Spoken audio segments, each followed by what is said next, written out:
Hi, I'm Paul. For this video, I'm going to answer another question. So I think this video is really going to be about how do you become enlightened, or how do you shift away from the self-centered space into the open space, something along that lines. Anyway, I'll read out the question. The question is from Duncan. How do you do it? Meaning, how does one identify only with being and not with mind, not with selfish thoughts? If the foundation of being is not realized by the mind, how does one find the foundation to move to? So, I don't know. Probably loads of different ways. I will try to talk about what I think might help. Maybe I might miss some things out. I don't know. How do you do it? Meaning, how does one identify only with being and not with mind? Not with the selfish thoughts.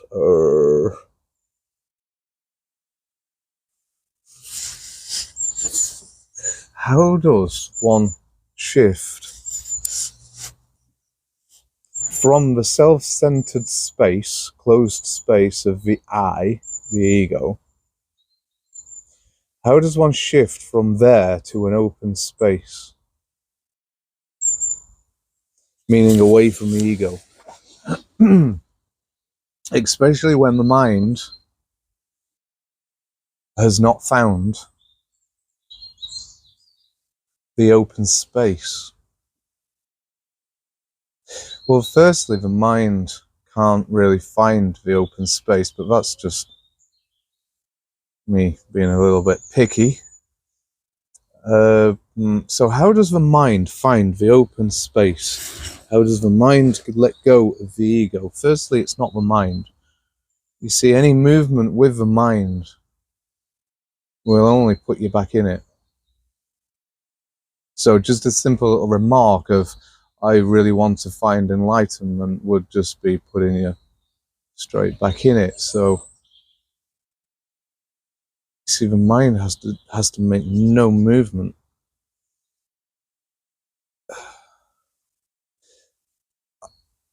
I think that my greatest weapon through the whole time of doing it was probably not to listen to what anybody says. I think that was probably one of my greatest of all. I think I probably had a bit of a helping as well, because I've not watched television for 20 odd years or listened to the radio for quite a long time. So when I say not listen to anything that anybody says, I mean even, the greatest teachers. I'm not suggesting ignore them or they're speaking rubbish. What I'm really saying is, if you don't understand it, just listen. Don't take it on. You see, this is very important, because I think the biggest problems we have, what holds us in to the closed space or the ego, is through images, making images.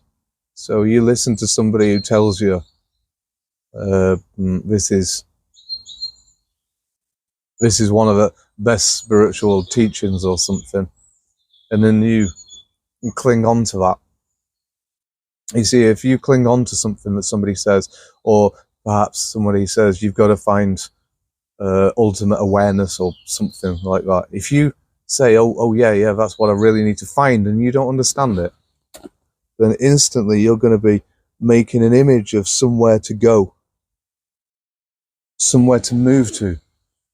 I want this ultimate awareness or universal consciousness or something. You see, because you don't understand what it is until you've actually found it. So the trouble is, when you listen to someone and you go, yeah, I want it, you instantly go into the mind itself and start creating an image of what it could be. And straight away, this is just going to put you back into it. It's not going to lead you anywhere out.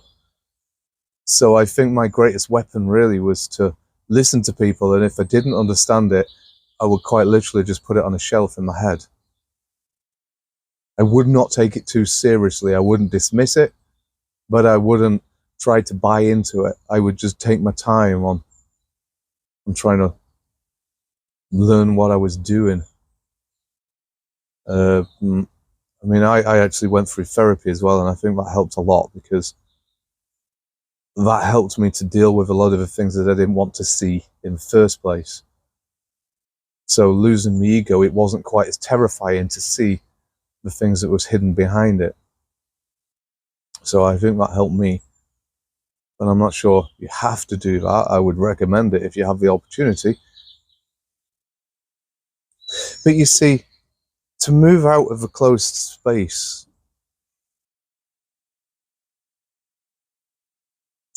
let's say you've not really got too much to hide from, shame-wise or anything like that, to move out of it, there's nothing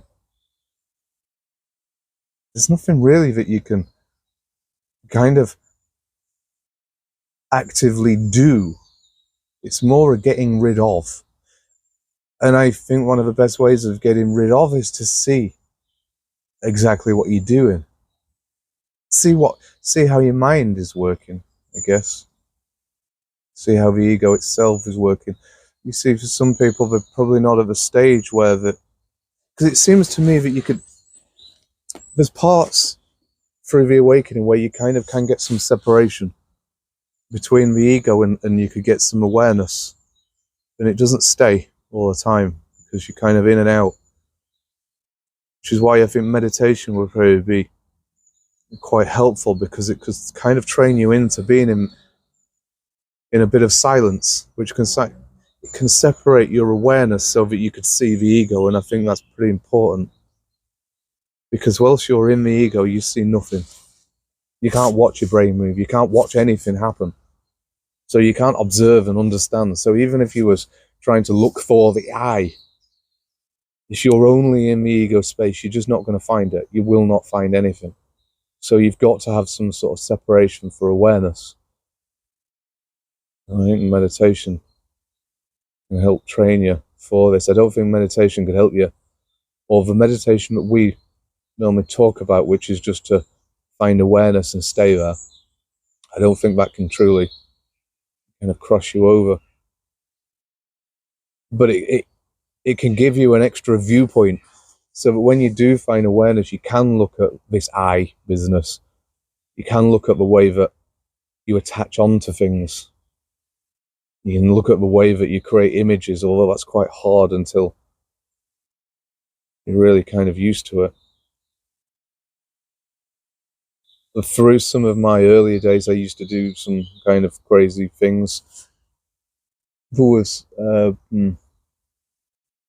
I spent a year and a half living in a woodlands. I took myself away from everybody, and I think this is also a reasonably important thing to do as well. I took myself away from everybody, lived in a woodlands for a year and a half. I converted my van into a camper van.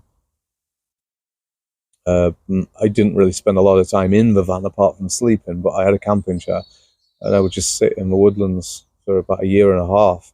I would go walking in the daytime and stuff, but at night time I would just sit there staring at the stars, looking at the trees, and I would be questioning everything. You know, I'd look back at the things I did yesterday. How did my mind work? What can I observe? What things did I notice? You know, one simple thing that I noticed, which made quite a big difference, was when I went for a walk once, and I really enjoyed that walk. I decided to go back to the same place another time to take my drone and fly my drone. So I planned in my head, so see, this is image making. I planned in my head that I'm going to go to a certain place on this walk and fly my drone.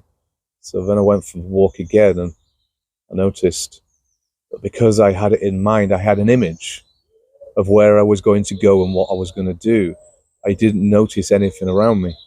I just paced to go to the destination. I just lived in the image, I guess, lived in my head. And that all of a sudden became really obvious to me. That if you have an image, an idea, a plan, And that plan comes from the closed space. And whilst you're focusing on that plan, you're completely oblivious to what's here now in this moment.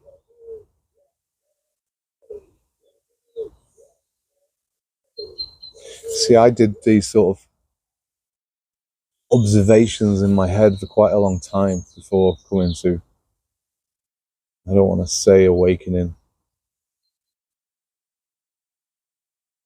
but I used to spend a lot of time just looking at my head, just seeing, observing what's going on. Sometimes I observed with thought, which isn't the ideal way of doing it, but you know, sometimes I don't want to completely criticize doing anything like that, but sometimes I just observed in the right way. I met people who told me things like, oh no, you don't need to do it by thought, you just need to observe. But then this became so confusing, because when you just observe, it sometimes looks like you kind of are using thought. You know, when you go through memory in your head in the open space, it still appears that thoughts are happening. I would probably more describe it as I'm drifting through my memories, or I'm not, but it's just happening. And by drifting through your memories, you still register this as thought. When you really observe it, it's just not the same sort of thought. When you're in a closed space, this thought is so loud, everything comes from the thought. You see, when you're not in the closed space, you're in the open space, it seems that the world comes to you. You don't have to do anything. You know, it's literally like, you know, when you're staring, everything that's outside, it comes to you and falls in you. But when you're in a closed space, it seems like you have to go to the world. You have to make an effort to look at something, to turn it into something. You create the world through descriptions when you're in this selfish, I shouldn't say selfish, self-centered.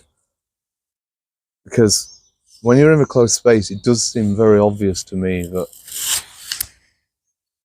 there's this small part in my head, and it's like the world comes from this.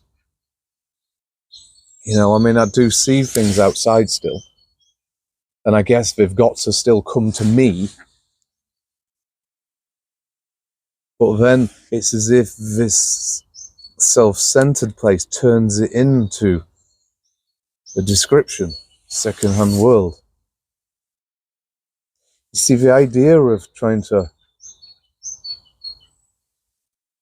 shift out of this self-centered place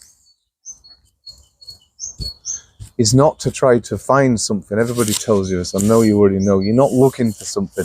You're trying to get rid of this place which describes, creates images of everything. And it's only when this really, I mean, I can't help but think that this has got to be seen before it can disappear. So then we're coming back to the, you need to observe. I mean, I observe things in myself quite a lot. I mean, a little while ago I did speak about I had gone into the closed space, so I had been in this open space, which is what people call enlightenment, for quite a long time, and something triggered me off, and it was a really good insight, because all of a sudden I'd become closed. It seemed so obvious. So then I went for a walk and I just started observing exactly what happened. What made me go into that space? What does it feel like in that space? And I probably spent a few hours looking at it. Some of my observations can take months, or I have done in the past. But that observation only took me a few hours. There was something I'd noticed actually the other week. I have spoken about it in a video before, about the closed and the open space. I was just talking to a friend yesterday about this, and I said, when you're in the open space, the world comes to you. This world is what I call truth. You see, I call truth being something that's not messed with, really. So truth is what's not made by thought. And the closed space, I say, is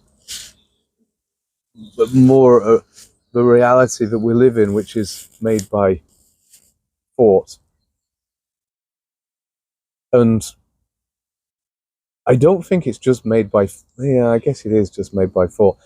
In essence, it's something tampered with, something that's just not as it is when it hits your eyes as such. I was listening through the night to rain sounds and thunderstorms on our speaker, and I was saying this to a friend, and I said, I really noticed when I was listening to this thunder, it sounded very realistic, but I noticed that whilst listening to it, I was in a closed space. And the reason is the thunderstorm wasn't real. It sounded real, it sounded realistic, but it came out of a speaker. So my mind had to kind of turn it into a thunderstorm. You see, I had to create an image to accept it as a thunderstorm, otherwise it's just a noise coming out of a speaker. So this tampering with the sound out of the speaker is kind of messed with, I guess. It's not truth, it's not what is. So I said this to a friend the other day, and he said, oh, it's a shame you can't go outside in a thunderstorm and record it on your phone, and then it's real, then it's true. And I said, no, you're not getting the point of this. The only thing that'd be true is if I'm in the thunderstorm in the first place. You see, any recording of a thunderstorm would be like second-hand. It isn't truth. So I do notice that anything that my mind has to mess with that isn't fundamentally true, then it does appear that I do go into some sort of a closed space, not a fully closed space, but some sort. So with me talking about this, I would also say that what's also very important, the people who you spend time with, I think this is very important. You see, if you spend time with people who are living in the ego, when you speak to these people who are living in the ego closed space, which is nearly everybody, when you speak to them, they mirror back to you. You see, this happens with everybody. You know, people mirror. Let me say a bit more about mirroring. If I said the difference between mirroring and projecting, if I said, hi, how are you? And you felt sad, and you said, I feel fine, thanks, that's projection. If you said to yourself, well, I do feel sad, and then you say to me, well, I'm actually sad, to be honest, then that would be mirroring, because you're mirroring back the truth. When you speak to somebody who's in a self-centered position, they're not mirroring back the ultimate truth. So they're mirroring back an image that they have. So as you're trying to find enlightenment, you're speaking to somebody and their ego is reflecting to you, and this triggers off your ego. I think it could be very helpful speaking to somebody who's really got rid of their ego. Because when you speak to them, you get a mirror back, which doesn't come from a closed space, and that gives you the freedom to open up your space. I think that could be really helpful, but you know, the world we live in, you know, 99 point whatever % of people live in the ego space, I guess. Really hard finding. But even still, it can help you. Maybe you could watch when you're speaking to people who are in the ego space and see how things feel. Don't really know what else to say. So picking up on it, what I said, meditation, I would say, would be really helpful.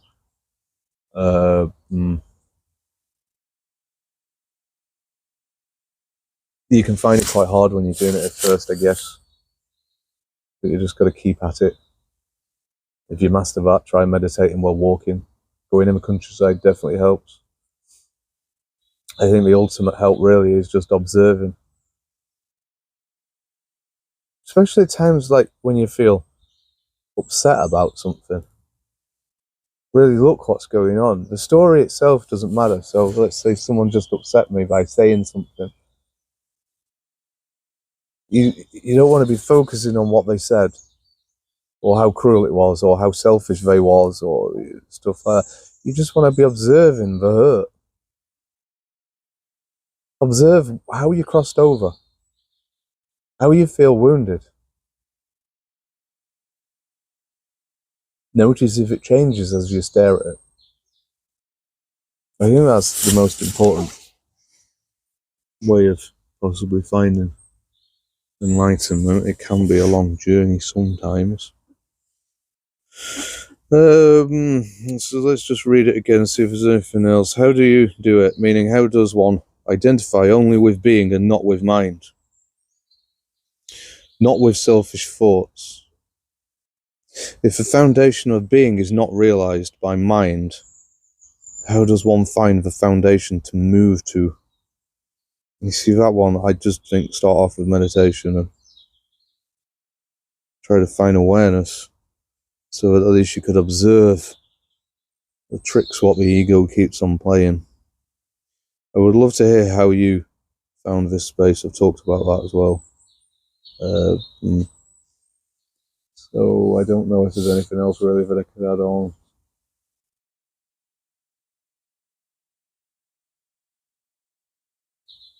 Actually, there probably is.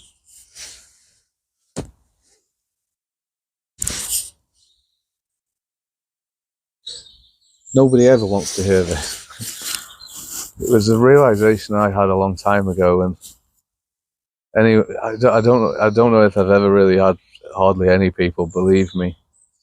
I think most non-dual probably agree to at least some extent, and that is emotions. I spoke about it before. Emotions come from a self-centered space. Nobody wants to hear that, I know. You see, if you have an emotion, you listen to a song, you watch a film, something that triggers you off, then the first thing that arrives is a thought. You know, oh, that's so romantic and so on, I wish I could be like that, and then it turns into an image. And then you start to feel from that image. See, that's a perfect example of coming from a self-centered space. I've mentioned before that when you come from a self-centered space, it seems as if you need to continuously find something that gives you energy. Because I've said that the self-centered space is kind of like climbing up a ladder in a pit of doom. You're trying to find some sort of stimulation to move you, to keep you going up the ladder. Because the bottom of the ladder is a miserable place. And this enlightenment is, well, the open space. You've got to move through this pit of doom. See, I'm sure I've said this on another video before, but when you're finding enlightenment, you're actually trying to move your way down the ladder to the bottom of the pit, which is full of, well, unpleasant things, sorrow and shame and God knows what else. And this is a thing that we're running away from with the ego. I'm pretty sure that this is probably what the dark night of a soul is. the bottom of the pit. You see, when you do reach the bottom of the pit, I seen this in a film. I think it was Pirates of the Caribbean. There was a ship in the ocean, and one of the missions that they had to do, they had to rock the ship over, capsize it. And when the ship fully rolled over in the ocean, it was obviously in water, but then the water fell away. And as the water fell back down, their ship was the right way up again. But it was in a new life. And I think that's a really good description of saying what it's like when you move from a self-centered space down to the pit, down to the dark night of a soul, and through the dark night of a soul, and then becomes a new life. So emotions seem to me, even empathy as an emotion, and this is not saying empathy in total, I mean empathy which comes from an emotion. So even all the emotions really just seem to be giving you the energy to climb up the ladder away from the bottom of the pit. Even excitement. Nobody wants to hear this. You see, I went out for a walk yesterday. I didn't, but let's say I did. Really enjoyed myself. Perhaps I took some photographs. If that walk was over yesterday, but now I want to try and gain memories. I want to live that experience again and feel excitement from it. But I can't live that experience because I'm not there. The only way I can live the experience is by creating an image in my head of what it was like yesterday. And this image is exactly the same as an emotion. You're trying to work your way up the ladder to give yourself a bit of stimulation, but it all comes from the self-centered space. It's all thought. You can't relive the walk that you did yesterday that you enjoyed. You can only relive it in an illusion, in an image, in a thought. And it's that very thought you're trying to drop to try to find this open space that doesn't come from a self-centered space. So anything that you feel that triggers you off into the thought, desire, excitement, emotions, songs that do that to you, they all have to go.